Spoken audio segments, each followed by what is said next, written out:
Assalamualaikum warahmatullahi wabarakatuh. Perlu kamu ingatkan, kamu atas nama Ikatan Muslimin Aceh Mendaulat atau disingkat dengan IMAM, perlu kamu ingatkan Kakanwil Kemenak Aceh untuk berikut-ikutan terhadap program Menteri Agama yang ingin membatasi suara azan dengan aturan berbagai macam aturan. Karena harus diketahui hai Pak Kakanwil, hana mufhum ni jak berat.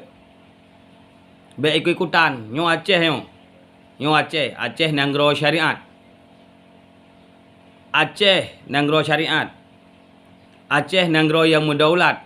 Dari awal Aceh nanggro mendaulat. Na Indonesia karena na Aceh. Ia atu-atu Aceh dengan hun Indonesia lagi galak-galak ro. Aceh nanggro syariat. Dia pancing-pancing emosi rakyat Aceh. Nak pancing-pancing emosi bangsa Aceh. Azannya untuk tahai urang menghadap Allah.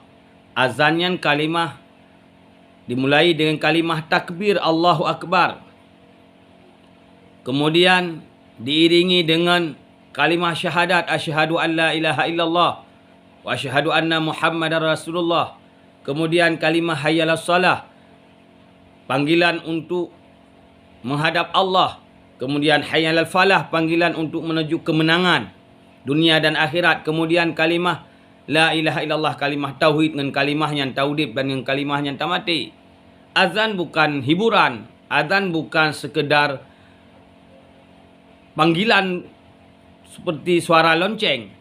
Azan kan suara lonceng, apalagi katruh kemenang ia katruh Menteri Agama ia banding-bandingkan azan dengan suara anjing. Walau sekedar tamsilan, hana tamsil, hana misilinan. Hanjit tamsilnya. Hana wajah syabah.